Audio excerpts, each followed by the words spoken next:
Come on, duckies. Come here. Come here. Come here, duckies. Come on. Come here, duckies. Let's go this way. I didn't learn to garden until I got to college and did an internship at a farm, doing any farming or gardening, growing any food. I didn't know about anything about growing food until I got to college.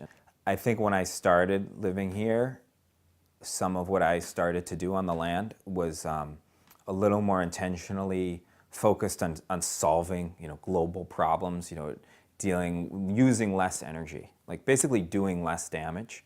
I wanted to contribute less to climate change and war and pollution and toxicity. So a direct way to do that is to use less stuff.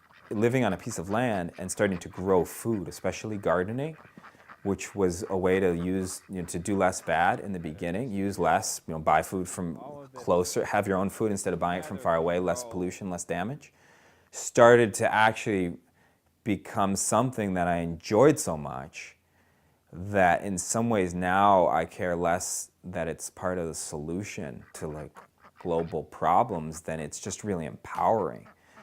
It's so enjoyable to do these things that I don't even need that as a reason to garden, to be self-reliant, to provide my own fuel wood for heat.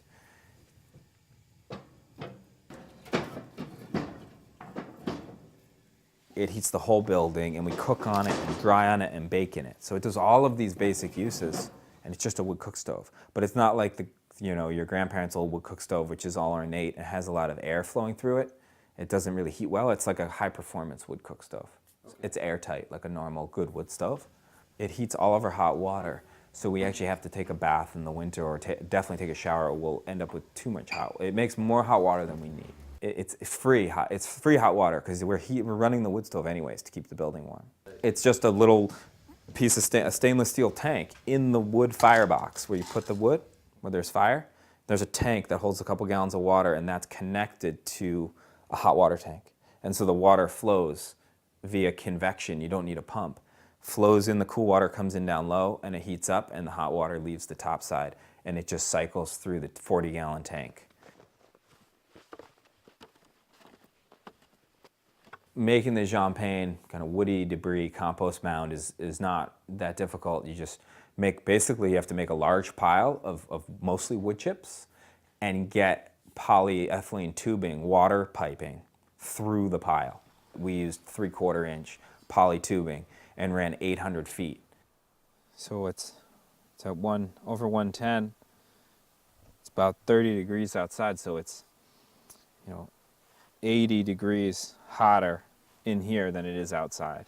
Then we put 400 feet of tubing in our greenhouse, and we put a pump on that line of tubing, connected it all.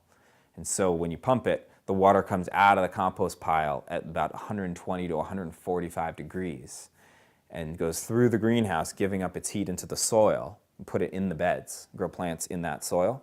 When the water comes back out of the bed, it's lost about 40, 50 degrees, so it comes back out at about 80 degrees. There's a lot of tubing. Giving all that heat into the soil.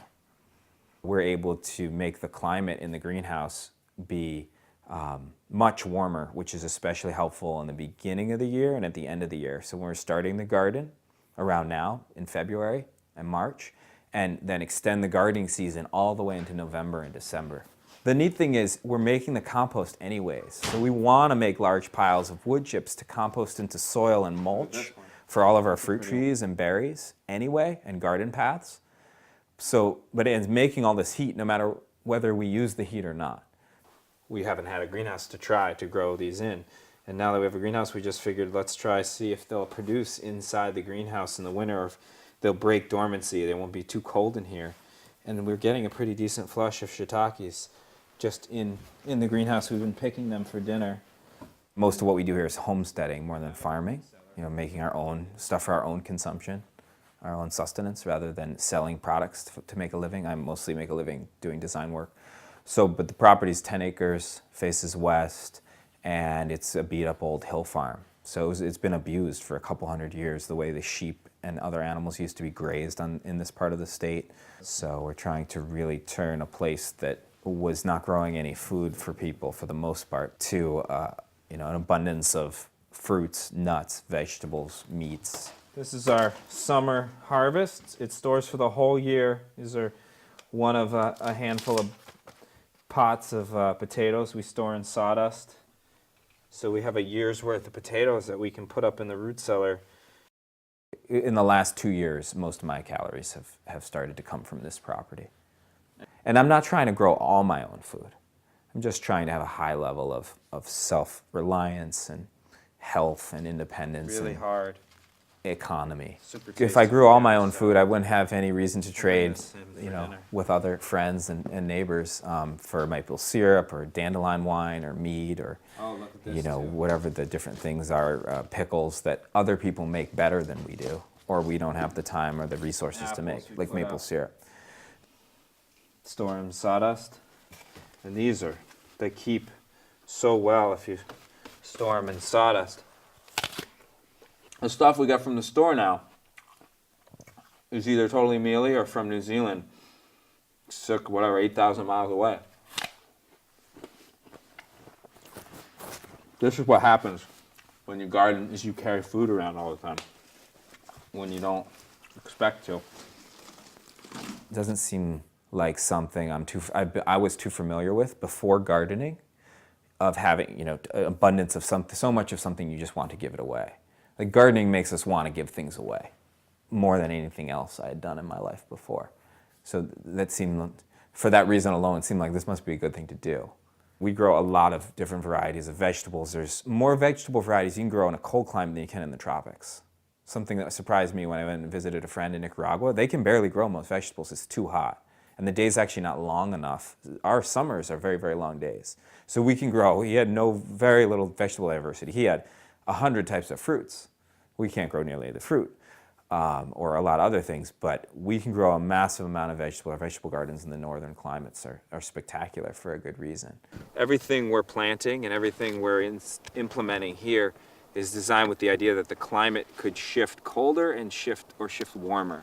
And so we like plants that are going to be happy whether it gets warmer or colder. And we plant plants that on all ends, you know, zone 6 plants to zone 3 and 2 plants. So plants that do well in like New Jersey to plants that would do well in northern Canada. And we plant them all here to stock the system to be adaptable. The place around me that I walk through and walk out into means more to me than if I wasn't engaging with it. So, you know, before I moved here, I wasn't working with the land around me in any way to get a yield, to get food or anything from the land. And now doing that here, you have to start paying attention more when you do that. So you start noticing more. The place around you starts to mean more to you. You might get values from it that you thought you wanted to get out, like save money doing something, but then you start to get other values you never expected that are a little less measurable sometimes. So that's what I see happen to people when they start to take steps to engage in the world around them and empower themselves and solve problems around them. You know, and this is a big part of what permaculture is I started to realize by gardening and living on this land that I could not only do less bad by living on land and homesteading a bit, but I could also actually do good. Not just less bad, not just throw away less or use less resources, but I could start to produce resources, like increase the fertility of the soil and make more habitat for more animals. So actually like do good things, have a positive benefit, not just have less of a negative impact.